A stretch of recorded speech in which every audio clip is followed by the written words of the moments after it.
Good morning. Good morning. Good morning. I cannot even begin to tell you how honored I am this morning. I'm so thankful to the Ziegler family, Tom, Julie, Cindy, and then all of you guys. It's just been awesome. I fell in love with that song. Besides everything it said, it had two questions in it. What if it all goes wrong? What if it all goes right? And for some reason, oftentimes we ask the first one, what if this don't work out? What if this goes wrong? But you know, last year in September, I sit right where you guys are sitting, but I sit there weighing 326 pounds. Things were going on in my life. I was unhappy. I was depressed. But I took the last of what I had at the time to sit where you're sitting. I sowed a seed into myself. I needed it. I had to have it. I remember telling someone verbally, if the words came out of my mouth, I'm unhappy, and I think I'm gonna just be unhappy. But when I took what was the last of what I had to be in the Ziegler Legacy Certified class, I don't need to tell you that it all went right. And it literally changed my whole life. I made up my mind after class. By the time we got out that Thursday, unhappiness was a thing of the past. Amen.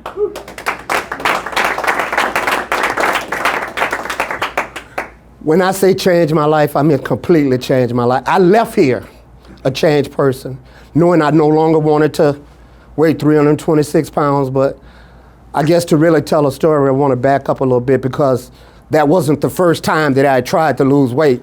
And I don't think anybody has ever just done it one time. I don't know how many people watch CNN, but familiar with Dr. Sanjay Gupta, where every year for the past 4 or 5 years, they've selected 6 people from around the country for something called a CNN Fit Nation Challenge. And in 2012, I was riding around in the truck and I'm listening to the radio and I hear them say, we're selecting people for CNN's Fit Nation Challenge, send your video in. And I heard that, and at the time I was ministering on our prayer line. And man, I would get on that prayer line and I would be, we're more than conquerors through him that love us. We're the head and not the tail. We're above and not beneath. And there I was riding around in that truck at 315 pounds saying, you got some credibility issues here, dude. But when I heard that, I'm like, okay, I probably need to do this. And I listened to it for weeks and I rode around the truck. I would hear the commercial, I would listen to it. Lo and behold, on the day of the deadline, you had until 10 o'clock that night to get your video in. I'm coming down I-59, Gaston, Alabama. Pull off the road, going to a Walmart. When I get in there, I buy 2 things. A bucket of chicken and a webcam. Don't forget Mr. Chicken, he will come up again. But I bought a webcam and a bucket of chicken. I got back in the truck, bucket of chicken on the floor, hooking up webcam, and I commenced to do my video that I could send in so that I could be a part of this Fit Nation Challenge. I thought it would give me the accountability that I needed to be able to see this thing through. Well, when I got finished doing the video, I didn't have a signal to actually send it to CNN. So I ended up driving a couple more hours. It was an hour before the deadline. It was 10 o'clock. The deadline was 11 o'clock. I finally get a Wi-Fi signal. I send the video in. Oh, well, it's in. The next day, the producers called from CNN. We got your video. We'd like you to be part of the CNN Fit Nation Challenge. Now keep in mind, then 2012, I was 52 years old. And what I had actually signed up for the CNN Fit Nation Challenge was to prepare for a triathlon, a half-mile swim, an 18-mile bike ride, and a 4-mile run. 315 pounds, 52 years old. I don't know if anybody in here has ever done something and they just said, what did I just do? But although this story sounds a lot about, for those of you that know, sounds a lot about weight loss and getting in shape, but what it actually is, it's a story about challenges, it's about obstacles, and it's about overcoming. Because once I got accepted into the Fit Nation Challenge, I was still a truck driver. My teammates had normal jobs. They could train regular hours. I was trying to travel up and down the road every day. Finally, I was borrowing hotel swimming pools to swim in. I was only getting to ride my bike occasionally when I got home, and I'm out there running around the parking lots and truck stops. I remember one night in Jessup, Maryland, got in there at 10 o'clock at night, it's raining, it's cold, and I'm like, I haven't ran today. But I'm like, if I start making excuses now, I'll keep making them. So I got out of the truck 10 o'clock at night in the rain, running around the truck stop. But that was the story, on and on, trying to train. But eventually in September, I ended up in Malibu, California, in the 2012 Malibu Triathlon. Had went from 315 to 265, had lost 50 pounds. But again, life is filled with challenges. They're filled with obstacles. We had bikes that CNN had provided for us to train on. It just so happened for us, they couldn't transport the bikes to California. So when we got to California, we had to rent bikes. And I don't know how many people know, and I didn't know until then, that racing bikes were not like the bikes I rode when I was growing up. They had little shoes that fit in the little pedals, and your feet had to stay stuck in them.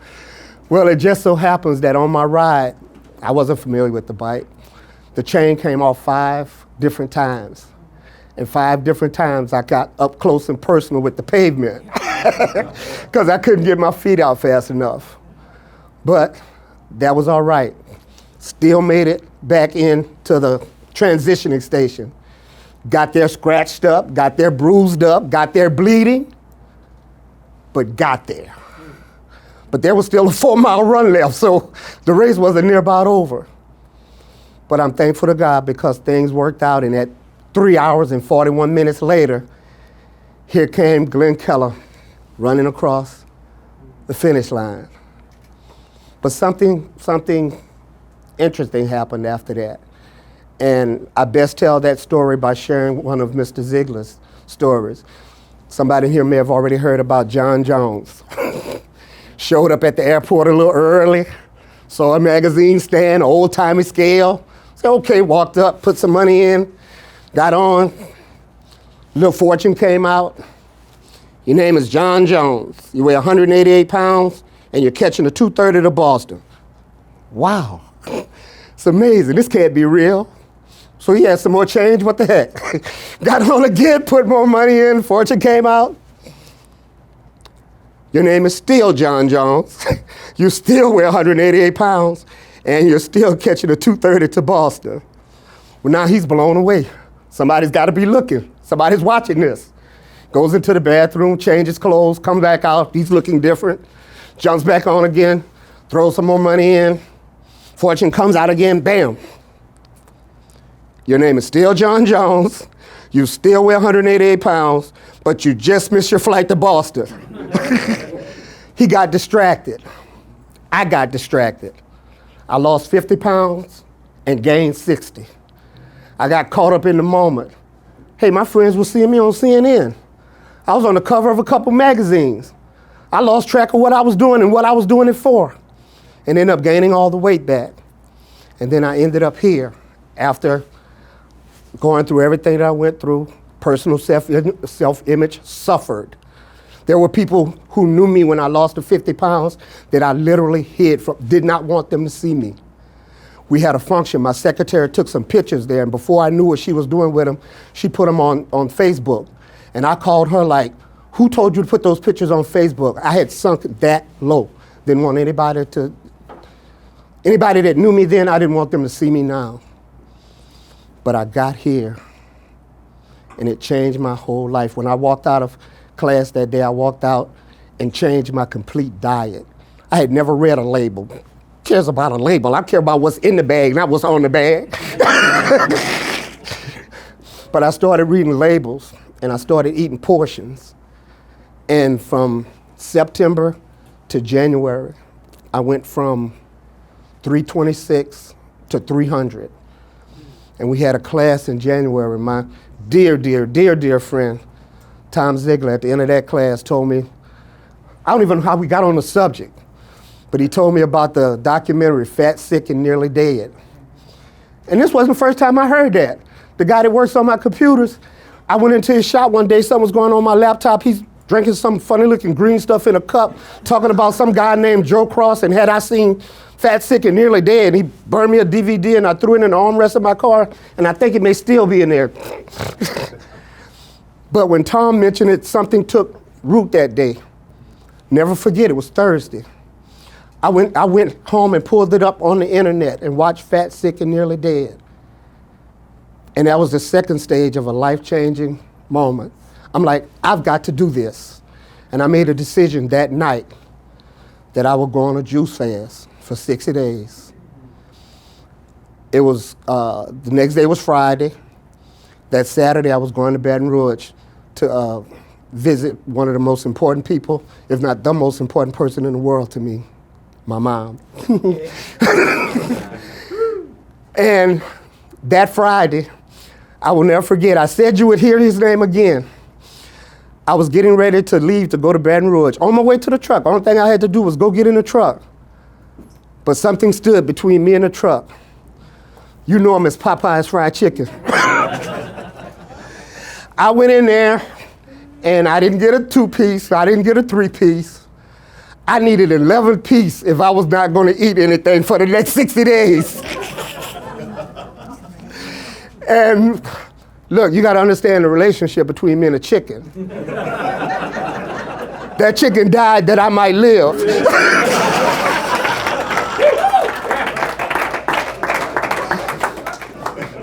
But I have my own little Hansel and Gretel story, because on the way to Baton Rouge, Louisiana, I threw more chicken balls out the window. But when I got to Baton Rouge the next morning, I ran over to Best Buy and bought my first juicer. There's a reason I say my first juicer. Made my first batch of juice, loved it. Got ready to make another batch of juice, burned up my brand new juicer. Ran back over to Best Buy. Now we're on my second juicer. Came back, made my juice, got up Sunday morning. I'm ready to start on the next batch. Burned up my second juicer.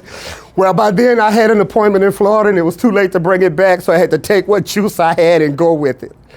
Well, we were having webinar calls on Monday, and on this particular Monday we were on the call and we would be on there from 7:30 to 8 o'clock.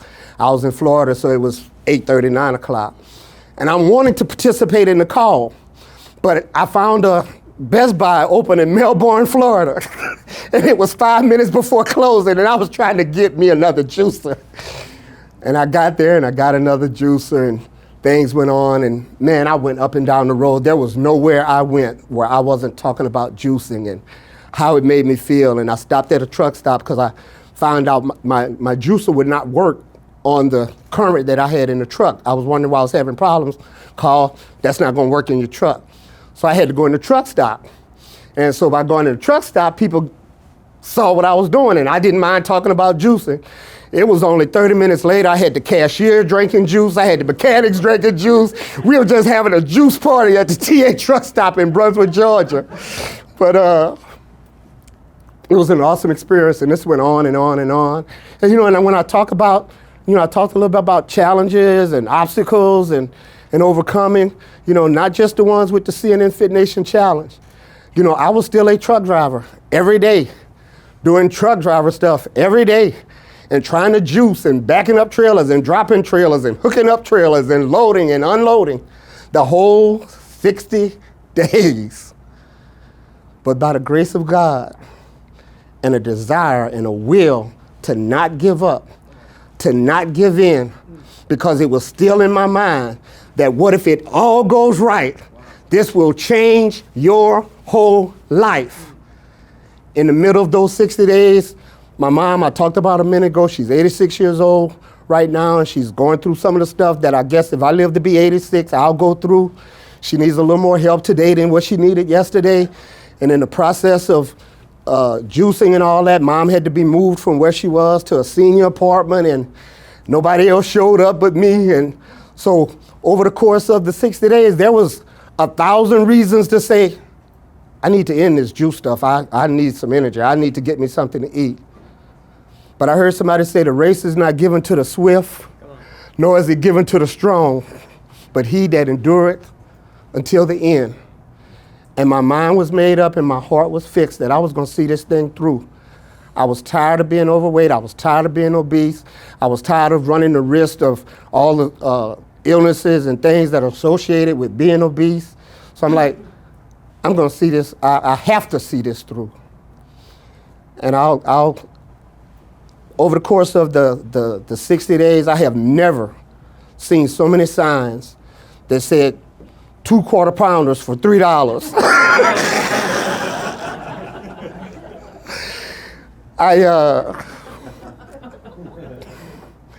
I was talking to Tom, and I'll fast forward a little bit. We were now on the 57th day of the juice fast, and there was so much going on that for the next 3 days, I couldn't even get anywhere to make any juice. For the last 3 days, it was water. And again, there was just every little inkling, well, if you can't make any juice, what are you gonna do? You might as well get something to eat. You know, you could get so close to a thing where it just don't make no sense to give up. And at 57 days, there was nothing short of my throat getting cut that was not gonna make me see this through. But one thing about it, over the course of those 60 days, there are people who I became associated with back in September that are just like the people sitting in this room that helped me make it through. I've never gotten so many words of encouragement, so many you can make it, so many you can do it. And don't underestimate for a minute what that stuff means to you. I would never have thought in my wildest dreams that I could have gone 60 days without chewing something. But somebody said, no man is an island and no man stands alone. I didn't do that by myself. I did that with the help of a lot of, I would say friends, but if you haven't already found out, we're family. Yes. So there was a lot of family. You can do it. You can make it. It's gonna be all right. And lo and behold, and I don't know how this chicken keep coming into the thing, but on the 60th day, I was coming back from Texas, and one of the truck stops had a Popeyes in it. And I got out of the truck, and I went in there, and I walked all the way up to the counter. And I'm standing there, Michael, and the guy behind the counter with Popeye's uniforms looking at me. He's like, can I help you? I was window shopping. I was just looking. I just wanted to know that, yes, I could finally walk away from it. I just stood there and smelled it for a minute and said, no, thank you. I was just looking at something and walked away.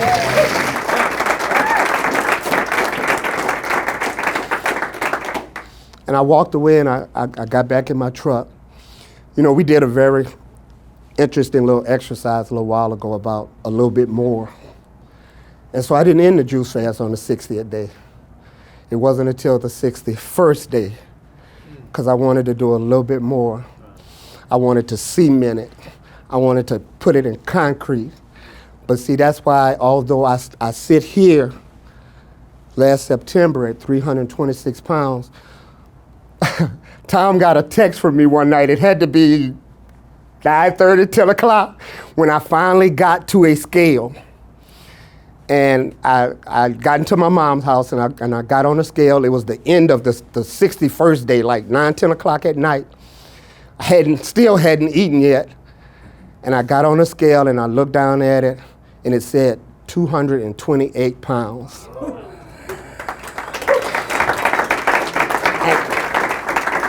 I didn't know whether Tom was asleep. Don't tell him I didn't even care. I wanted to tell somebody. And I took a picture of that scale and I texted to him.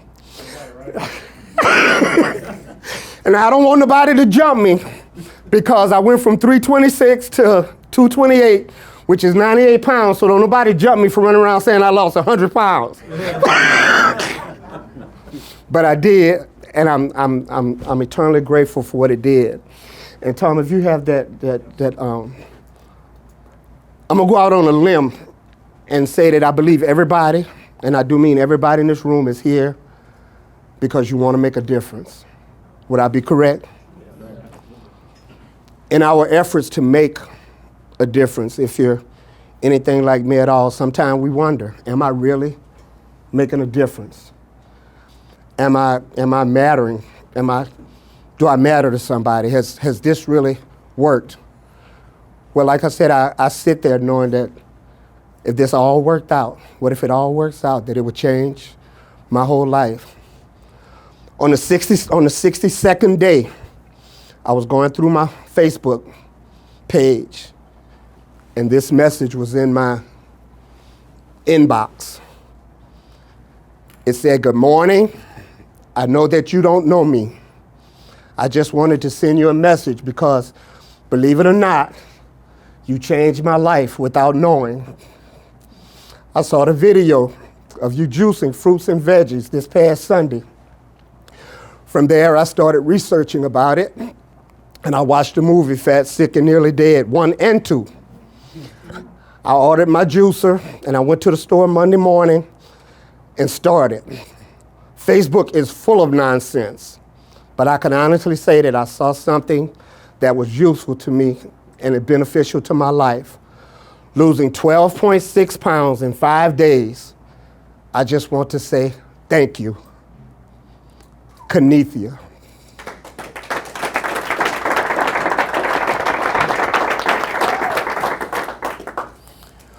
We do this to make a difference. I can't believe anybody is in here for their own personal gain. But as I take my seat, I really want some real audience participation, because there's one thing came to my mind when Kenethia sent that to me.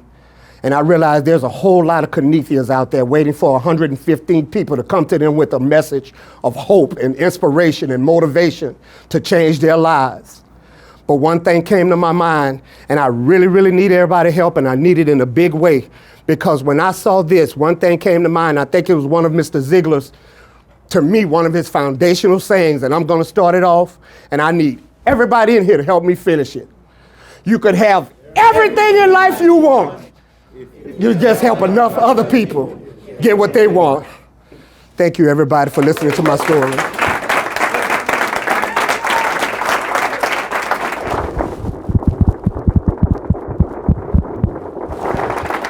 Stay here.